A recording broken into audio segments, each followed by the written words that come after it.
Baik, Bismillahirrahmanirrahim. Assalamualaikum warahmatullahi wabarakatuh. Selamat pagi semuanya. Berjumpa lagi ya dengan saya di mata kuliah Sistem Politik Indonesia.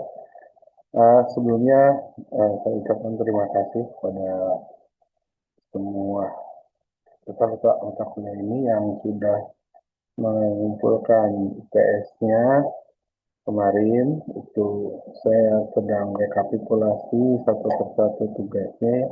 Setelah ada 4 dokumen yang dikumpulkan. um, Beragam ya dokumennya, terutama di bagian video dan di bagian penerjemahan artikel. Dan saya tentu harus menilainya secara objektif ya, supaya tidak ada yang merasa dirugikan, sehingga saya butuh waktu untuk merekapitulasi semua.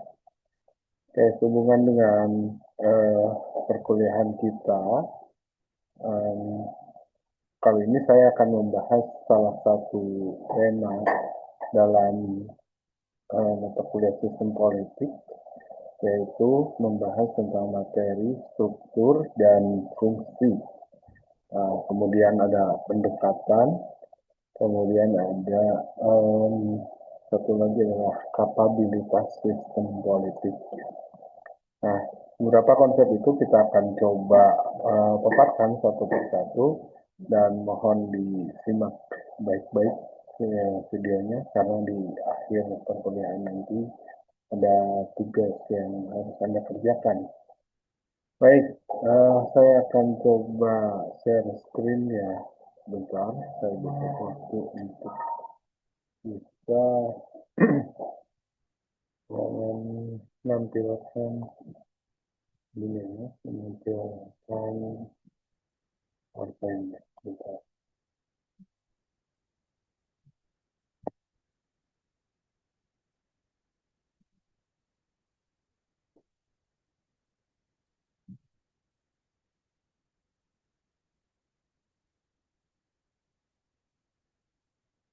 Bisa dilihat ya.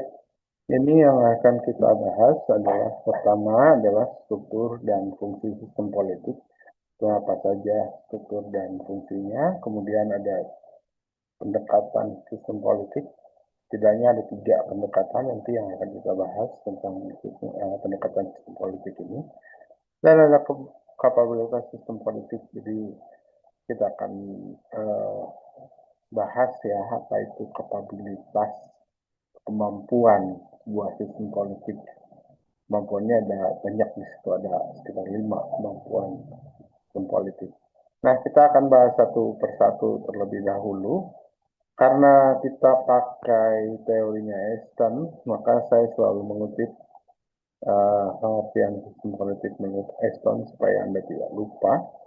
Jadi kalau kita fokus pada bagaimana sistem politik itu bekerja, Aston itu uh, punya 2 hal yang menjadi sasaran utama, atau ada 2 hal yang penting bagi sebuah sistem politik, yaitu adanya tuntutan dan dukungan, ada support and demand. Nah, tuntutan ini adalah berbagai aspirasi atau keinginan masyarakat gitu ya. Nah, dalam konteks Indonesia ini tuntutan bisa macam-macam ya. Kita bisa misalkan masyarakat menuntut harga sembako terjangkau gitu, atau misalkan menuntut pendidikan yang lebih baik, atau menuntut penegakan hukum yang adil gitu ya. Sehingga ini ada berbagai bentuk tuntutan ya, terutama, atau misalkan kita ambil contoh demonstrasi gitu ya, mahasiswa turun ke jalan menuntut hal-hal yang tadi saya sebutkan, atau misalkan ada bentuk lain seperti kalau sekarang di dunia digital ada petisi online gitu ya. Nah, itu adalah bentuk dari tuntutan juga. Nah, atau bahkan yang paling sering kita lihat saat ini di dunia digital, yaitu kritik-kritik yang muncul di media sosial terhadap pemerintah. Nah, itu juga bentuk tuntutan masyarakat. Jadi sementara itu selain ada tuntutan dari masyarakat, tentu ada dukungan gitu ya. Nah, ini dukungan ini merujuk pada sikap masyarakat eh, yang membuat sistem politik itu tetap berjalan. Jadi bentuk dukungan itu bisa macam-macam. Salah satunya, misalkan Anda ikut memberikan suara pada saat pemilihan umum, nah itu bentuk dukungan. Atau misalkan sebagai warga negara yang baik, Anda patuh dan taat bayar pajak, nah itu juga bentuk dukungan. Atau misalkan, ambil contoh lain, misalkan Anda patuh terhadap hukum atau tertib berlalu lintas, nah ini bentuk dukungan juga. Nah, tanpa dukungan gitu ya, sistem politik ini tentu akan sulit gitu ya untuk bertahan. Sehingga sistem politik ini kemudian mencoba mengolah tuntutan dan dukungan ini menjadi kebijakan atau enggak keputusan yang disebut dengan output. Jika tuntutan ini kemudian direspon baik, maka dukungan pasti akan meningkat gitu ya. Begitupun sebaliknya, kalau misalkan tuntutan ini diabaikan, maka dukungan pada pemerintah pun tentu akan menurun. Jadi kunci dari stabilitas sistem politik itu adalah adanya keseimbangan gitu ya. Seberapa cepat atau seberapa baik negara merespon terhadap tuntutan, maka masyarakat akan memberikan dukungan yang kuat gitu ya. Nah, itu adalah fungsi dari tuntutan dan dukungan dalam sistem politik. Nah, dalam sistem politik juga ada yang disebut dengan struktur politik gitu ya.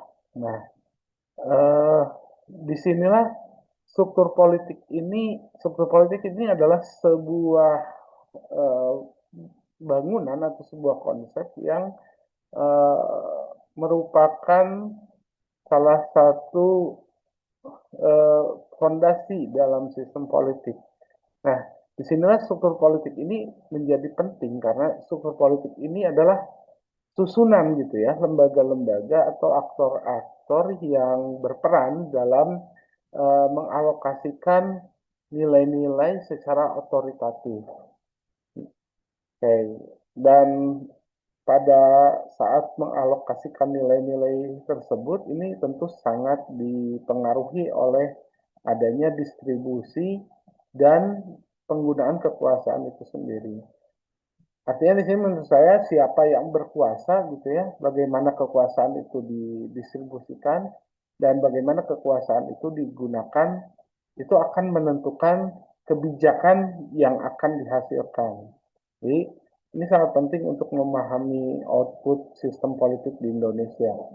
Nah, di sini kita lihat ada dua struktur sistem politik.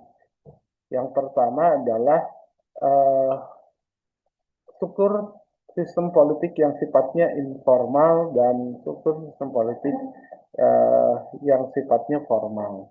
Kita lihat di struktur politik yang informal, di situ ada pengelompokan atas dasar persamaan sosial dan ekonomi.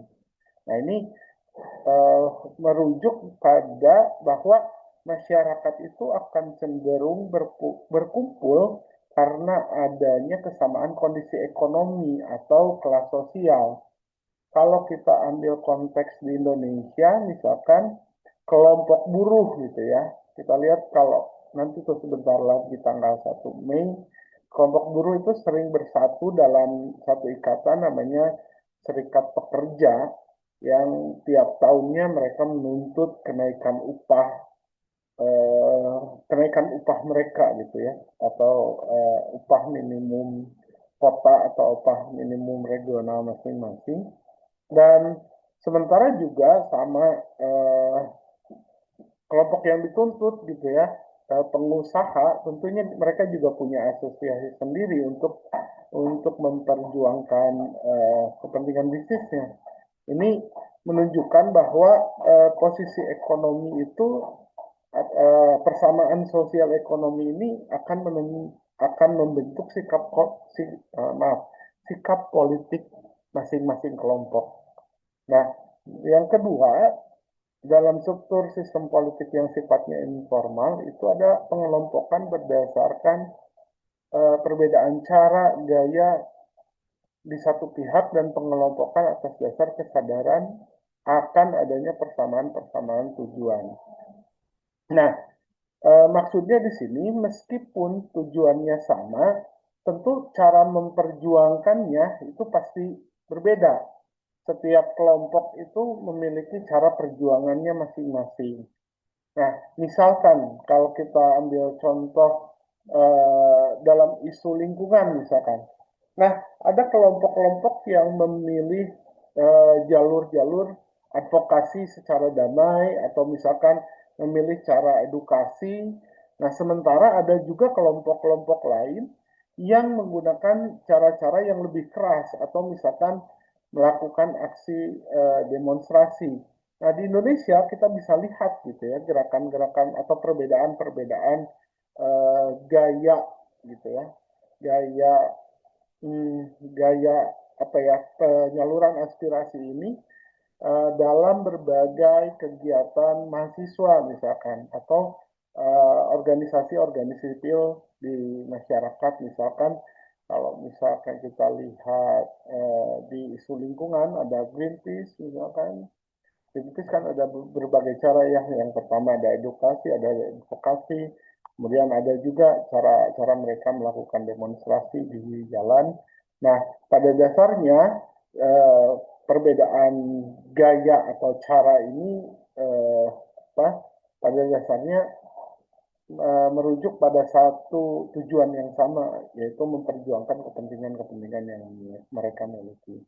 Nah, kemudian nomor tiga itu ada pengelompokan atas dasar kenyataan dalam kehidupan politik. Nah, jadi pengelompokan berdasarkan kenyataan dalam kehidupan politik rakyat ini bersifat praksis gitu ya. Jadi praksis itu dalam artian muncul dari pengalaman langsung masyarakat. Misalkan contohnya relawan politik pada saat pemilu atau uh, relawan politik atau misalkan apa ya komunitas pendukung calon tertentu pada saat pemilu gitu ya. Nah ini kelompok-kelompok ini biasanya tidak selalu terstruktur gitu ya. Mereka tidak secara resmi masuk ke dalam dunia politik, tapi memiliki pengaruh yang nyata dalam dinamika politik. Jadi sebetulnya struktur-struktur yang sifatnya informal ini menunjukkan bahwa politik itu tidak hanya berlangsung di lembaga-lembaga resmi, tapi juga dia hidup di tengah-tengah masyarakat gitu ya. Dibentuk oleh tadi adanya kepentingan sosial ekonomi, kemudian dibentuk karena adanya gaya dan cara yang berbeda dalam proses penyampaian tuntutan dan juga ada yang dibentuk karena ada realitas-realitas sosial. Nah, sementara itu selain yang informal, ada juga struktur sistem politik yang bersifat formal. Nah, ini seperti kita tahu bahwa struktur politik formal ini memiliki bentuk yang jelas gitu ya. Kemudian ada diatur juga dalam konstitusi, punya juga wewenang yang resmi dalam menjalankan sistem politiknya itu. Nah, struktur-struktur formal ini ya seperti lembaga-lembaga legislatif, eksekutif, dan yudikatif gitu ya, di mana setiap lembaga ini memiliki peran dan fungsi masing-masing. Misalkan legislatif itu punya fungsi untuk membuat undang-undang, eksekutif uh, punya fungsi menjalankan undang-undang, kebijakan pemerintahan lebih tepatnya. Sementara yudikatif itu punya tugas untuk menegakkan hukum dan keadilan. Nah, ada juga kelompok-kelompok lain atau struktur politik lain seperti misalkan polisi, kemudian ada juga birokrasi dan lain sebagainya ya. Itu adalah bentuk dari struktur sistem politik. Kemudian, nah, struktur dan fungsi sistem politik itu juga memiliki fungsi-fungsi pokok gitu ya. Apa saja fungsi dari mereka? Yang pertama adalah berfungsi sebagai sarana sosialisasi dan rekrutmen politik. Nah, sosialisasi dan rekrutmen politik ini adalah untuk pertama mensosialisasikan kebijakan-kebijakan yang dikeluarkan oleh pemerintah dan juga merekrut. Jadi apa? Mengajak gitu ya anggota masyarakat untuk ikut bergabung dalam sistem politik, menjadi bagian dari sistem politik yang mempunyai wewenang untuk mengambil satu kebijakan. Kemudian mengartikulasikan kepentingan. Artikulasi ini ibaratnya menjadi wahana penampung aspirasi masyarakat, yang kemudian aspirasi ini akan diagregasikan. Ya, makanya nomor 3, agregasi kelompok itu adalah upaya untuk menyalurkan aspirasi masyarakat kepada pemerintah. Dan selain agregasi kepentingan, ada komunikasi politik, yaitu mereka mencoba untuk menyampaikan berbagai informasi yang didapatkan dari masyarakat kepada struktur politik. Dan selanjutnya ada komunikasi politik, kemudian membuat keputusan, implementasi, dan penegakan. Nah, berdasarkan fungsinya, sistem politik itu dibagi menjadi 2 bagian. Ada yang disebut dengan suprastruktur politik, ada yang disebut dengan infrastruktur politik. Pertama, yang disebut dengan suprastruktur politik ini adalah struktur politik pemerintahan. Nah, suprastruktur politik ini berkenaan dengan suasana kehidupan politik pemerintah yang bersangkut paut dengan lembaga-lembaga negara yang ada, kemudian fungsi wewenang lembaga-lembaga hubungan tersebut, serta hubungan kerja antara lembaga dengan lembaga yang lainnya. Untuk suprastruktur politik ini dia punya 3 fungsi. Yang pertama adalah rulemaking atau membuat undang-undang. Itu proses membuat aturan atau undang-undang. Di tahap ini negara ini mencoba merumuskan apa yang boleh, apa yang tidak boleh gitu ya, dilakukan oleh masyarakat. Nah, dalam konteks Indonesia ini adalah ketika proses perancangan undang-undang itu dibahas, kemudian disepakati menjadi hukum yang mengikat. Sementara yang kedua ada rule application, yaitu pelaksanaan aturan tersebut. Jadi setelah undang-undang dibuat, harus ada pihak yang menjalankannya dan menerapkannya dalam kehidupan nyata. Nah, ini mencakup pelaksanaan kebijakan, kemudian pelayanan publik, hingga implementasi program-program pemerintah. Sedangkan yang nomor 3 adalah rule adjudication, yaitu proses mengadili atau menyelesaikan ketika terjadi satu pelanggaran atau sengketa gitu ya atas aturan-aturan yang telah dibuat tadi. Nah, di sini lembaga peradilan ini punya peran gitu ya untuk menafsirkan hukum, memutus perkara, dan memastikan bahwa keadilan itu ditegakkan. Misal gitu ya, kalau misalkan kita ambil contoh nih yang lagi rame kemarin baru disahkan, isu tentang RUU PRT, kalian tahu nggak RUU PRT? Nah, RUU PRT ini adalah RUU tentang perlindungan pekerja rumah tangga. Jadi RUU PRT ini sudah hampir lebih dari 2 dekade ya, hampir 20 tahun proses pembuatannya sampai saat ini belum disahkan. Ini menunjukkan bahwa proses pembuatan aturan ini dalam sistem politik itu tidak selalu berlangsung secara cepat gitu ya, karena sangat dipengaruhi oleh tarik-menarik kepentingan yang ada di dalamnya. Ya ada undang-undang yang cepat gitu ya, tiba-tiba ada undang-undang yang lama sekali disahkan gitu ya.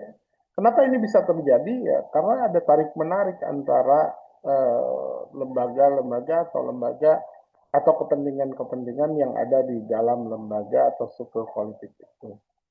Nah, misalnya kalau kita pecah jadi tiga, tiga tiga fungsi tadi, pada saat rulemaking atau pembuatan undang-undang ini tentu RUU PRT ini dibahas gitu ya oleh DPR sama-sama dengan pemerintah. Nah, ini kan tujuannya untuk sebagai upaya untuk melindungi eh, pekerja rumah tangga, seperti misalkan haknya apa aja, karena kan banyak sekali kekerasan-kekerasan yang terjadi pada pekerja rumah tangga ini yang yang kemudian ini menjadi penting gitu untuk dibahas dalam menjadi sebuah rancangan undang-undang. Kemudian ketika ini sudah disahkan, maka aturan ini kemudian dilaksanakan oleh pemerintah melalui kementerian-kementerian yang terkait. Misalkan eh, memastikan gitu ya, untuk memastikan para pekerja rumah tangga ini mendapatkan haknya, dan tentunya majikan itu memenuhi kewajiban-kewajibannya sampai pada akhirnya ada tahapan yang selanjutnya adalah rule adjudication atau mengadili pelaksanaan undang-undang. Nah, jika terjadi pelanggaran terhadap PRT, misalkan terjadi kekerasan atau upahnya nggak dibayar gitu ya, kemudian kasus tersebut bisa dibawa ke ranah pengadilan, sehingga nanti hakim akan kemudian memutuskan berdasarkan aturan yang berlaku, sehingga terjadilah yang namanya kepastian hukum dan keadilan bagi para pekerja rumah tangga. Kira-kira gambarannya seperti itu. Nah, selain infrastruktur politik tadi, ada juga yang disebut dengan infrastruktur politik. Nah, infrastruktur politik ini biasanya adalah sekelompok warga negara yang berkumpul gitu ya dari berbagai golongan, kemudian berkumpulnya berdasarkan kepentingan-kepentingan tertentu, bisa jadi atau karena profesi-profesi tertentu, bisa jadi karena punya ide-ide yang sama atau punya tujuan yang sama. Misal gitu ya, kelompok buruh, nah itu kan disebut infrastruktur politik, atau Ormawa, organisasi mahasiswa, nah itu infrastruktur politik. Kemudian contoh lain adalah kelompok relawan atau misalkan kelompok petani. Nah, setiap orang itu atau setiap kelompok ini tentu punya kepentingan dan caranya masing-masing dalam mengaspirasikan suaranya atau mengaspirasikan kepentingannya. Jadi kelompok-kelompok inilah yang menjadi penghubung gitu ya antara masyarakat dengan pemerintah. Jadi mereka menyampaikan tuntutan, kemudian memberikan dukungan, bahkan mempengaruhi arah kebijakan. Jadi infrastruktur politik ini pada dasarnya adalah eh, dunia politiknya masyarakat gitu ya, atau living political gitu ya. Tempat di mana aspirasi itu kemudian dibentuk, kemudian diperjuangkan, dan kemudian masuk ke dalam sistem politik. Nah, di sini infrastruktur politik ini punya beberapa fungsi. Di antaranya adalah uh, sebagai bentuk dari pendidikan politik, gitu ya. Nah, ini melalui ada pendidikan politik ini adalah peningkatan pengetahuan politik rakyat agar berpartisipasi secara maksimal. Nah, misalkan contohnya melalui organisasi masyarakat, mahasiswa, atau komunitas, ini warga belajar untuk memahami hak dan kewajibannya sebagai warga negara. Misalkan melalui diskusi-diskusi publik atau kampanye-kampanye sadar pemilu. Nah, kemudian fungsi lainnya adalah untuk mengartikulasikan kepentingan. Jadi sinilah masyarakat menyampaikan aspirasi dan tuntutannya. Kemudian yang ketiga itu adalah adanya agregasi kepentingan. Dari berbagai macam tuntutan yang beragam itu kan harus dipilih mana yang eh, menjadi prioritas utama, mana yang bisa dipending gitu ya atau diakhirkan. Nah, proses seperti ini, proses memilih mana prioritas utama yang harus dibahas terlebih dahulu, ini adalah proses yang disebut dengan agregasi kepentingan. Nah, keempat juga ada rekrutmen politik. Infrastruktur politik juga menjadi tempat munculnya calon-calon pemimpin bangsa, gitu ya. Bahkan seorang yang aktif di organisasi mahasiswa atau organisasi masyarakat, kemudian dia masuk ke dalam organisasi politik praktis. Nah, ini juga memungkinkan infrastruktur politik juga memiliki fungsi rekrutmen politik. Oke, yang kelima adalah fungsi komunikasi politik. Oke, uh, semua kegiatan ini tentu perlu membutuhkan komunikasi, baik antara masyarakat dengan pemerintah maupun antar kelompok dalam masyarakat. Nah, melalui infrastruktur politik ini, uh, jadi infrastruktur politik ini bukan hanya tempat berkumpulnya masyarakat saja, tapi juga menjadi ruang utama proses komunikasi politik.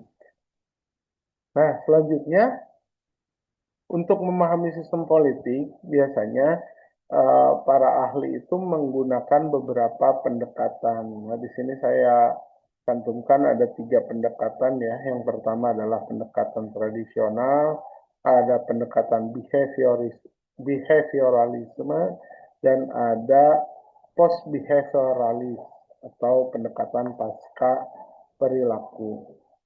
Nah, pendekatan tradisional ini biasanya berfokus kepada lembaga-lembaga resmi seperti misalkan legislatif, pemerintah, atau eksekutif, atau yudikatif. Nah, ini pendekatan tradisional ini biasanya melihat politik dari struktur atau aturan yang berlaku. Nah, kalau kita tarik dalam konteks Indonesia, misalkan ketika kita menganalisis peran DPR, misalkan dalam bikin undang-undang nih, atau apa saja sih kewenangannya presiden dalam menjalankan pemerintahan, gitu ya. Uh, apa Nah, kita satu atau kita analisis satu-satu melalui pendekatan ini secara fungsional. Nah, kemudian yang kedua ada pendekatan yang sifatnya behavioralisme. Nah, pendekatan ini tidak hanya melihat sistem politik sebagai sebuah lembaga saja, tapi juga dia lebih menekankan kepada behavior. Behavior ini dia bicara tentang perilaku gitu ya. Jadi yang dikaji itu bukan sistem, bukan lembaganya, tapi bagaimana sikapnya, bagaimana tindakannya, dan bagaimana keputusan-keputusan yang diambil gitu ya, baik oleh individu maupun kelompok dalam saat satu proses politik. Contohnya di Indonesia kita bisa lihat misalkan pada saat pemilu itu akan kelihatan perilaku pemilih. Bagaimana masyarakat itu menentukan pilihan atau bagaimana para elit-elit politik itu dia membangun citra gitu ya dan strategi untuk mendapatkan dukungan dari masyarakat. Nah, pendekatan yang ketiga dalam sistem politik itu adalah pendekatan pasca behavioralism. atau behavioralis ya. Nah, pendekatan ini karena post gitu ya, post itu kan artinya pasca ya. Biasanya kalau ada pasca, kata pasca ini berarti kritik terhadap pendekatan sebelumnya. Karena pendekatan sebelumnya itu ada pendekatan behavioralis, maka pendekatan post behavioralis adalah kritik terhadap behavioralisme yang dianggap terlalu fokus pada data dan kurang memperhatikan nilai. Nah, jadi pendekatan post behavioralist ini menekankan bahwa ilmu politik juga harus relevan dengan masalah-masalah nyata dan membawa nilai kebaikan atau virtus bagi masyarakat. Nah, dalam konteks sistem politik Indonesia, misalnya ya, ketika kita mengkaji apakah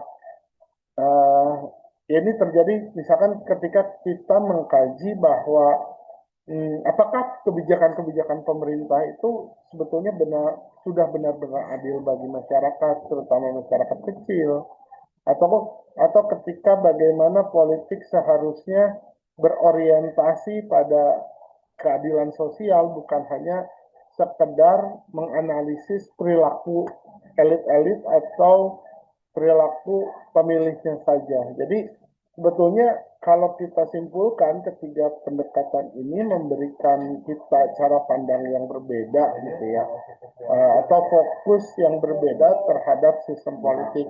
Kalau pendekatan tradisional itu memfokuskan pada lembaga dan fungsi-fungsinya, pembagian sistem politik berdasarkan fungsi-fungsinya, pendekatan behavioralisme itu mencoba mengkaji perilaku baik itu secara individu, misalkan seseorang pada saat memilih atau perilaku pemilih pada saat pemilu atau pada perilaku elit-elit politik. Sementara pendekatan post behaviораlis ini jauh lebih luas lagi karena dia mencoba mengkaji tentang apakah kebijakan-kebijakan yang dikeluarkan oleh pemerintah itu punya efek yang positif atau ada efek yang negatif terhadap masyarakat. Nah, kemudian yang terakhir, sistem politik ini tentu punya kapabilitas. Apa itu kapabilitas? Kapabilitas ini diartikan sebagai kemampuan sistem politik atau seberapa mampu sistem politik ini menggunakan alat-alat kekuasaannya untuk mencapai tujuan nasional yang sudah dicanangkan. Nah, kita bisa melihat kapabilitas ini menjadi beberapa aspek ya. Yang pertama misalkan aspek atau kapabilitas ekstraktif.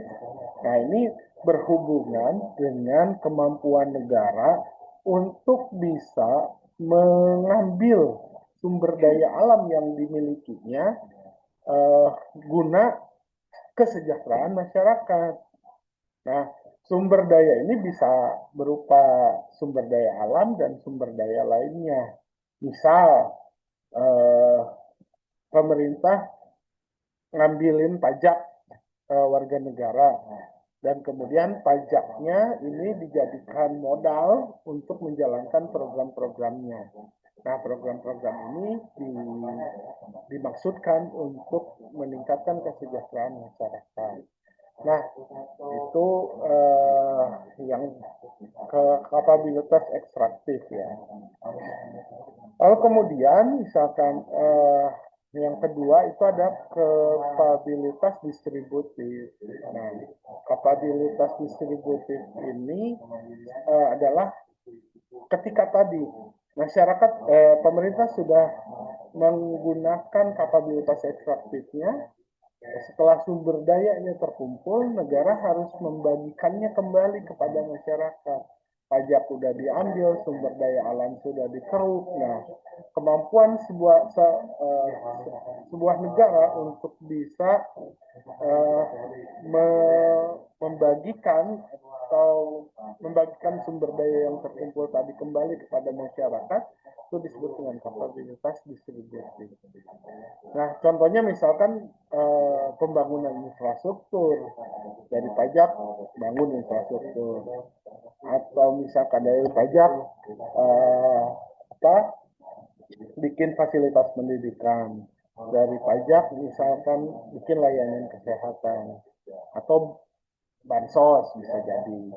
Nah, kemudian yang ketiga itu adalah kapabilitas regulatif. Nah, ini kalau regulatif berarti regulasi itu berarti aturan-aturan. Jadi kemampuan sebuah negara untuk bisa, atau kemampuan sistem politik ya, karena kita sedang bahas sistem politik, kapabilitas regulatif ini adalah kemampuan sistem politik untuk bisa mengatur atau membuat aturan-aturan yang penting bagi masyarakat. Bagaimana negara bisa mengatur lalu lintas supaya tertib, mengatur bisnis, mengatur ketertiban sosial, atau mengatur kehidupan masyarakat supaya bisa berjalan dengan tertib. Nah, kemudian selanjutnya ada kapabilitas simbolik.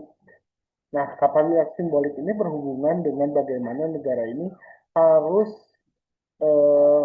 bisa membangun trust atau kepercayaan, gitu ya, kepercayaan atau rasa kebanggaan terhadap negaranya.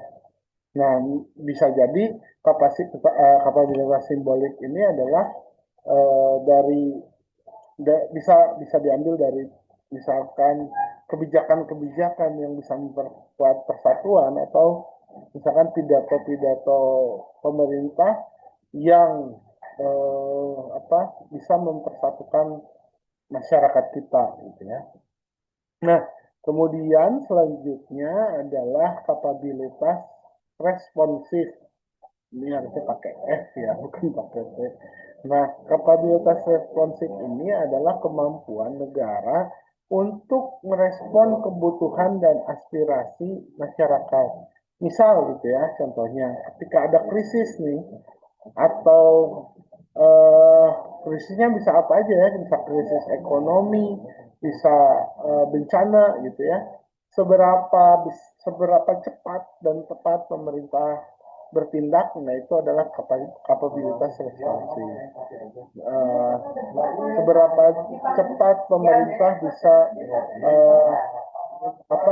menangkap kebutuhan masyarakat, terutama pada saat bencana, nah itu adalah kapasitas responsif. Terakhir ini ada kapabilitas dalam negeri dan internasional. Artinya negara ini atau sistem politik ini dia harus mampu untuk menjaga stabilitas baik di dalam negeri maupun stabilitas di luar negeri.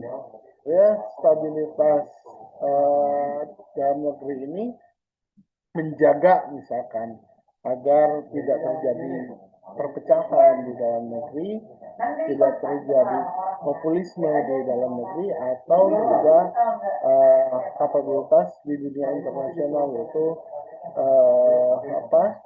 kemampuan suatu negara untuk menjalin hubungan diplomatik dengan negara-negara lain. Jadi semakin baik kemampuan ini dijalankan oleh sebuah sistem politik, maka semakin dekat pula sebuah sistem politik mencapai tujuan nasional yang dicita-citakan. Ya. Nah, kira-kira itulah yang termasuk ke dalam kapabilitas sistem politik.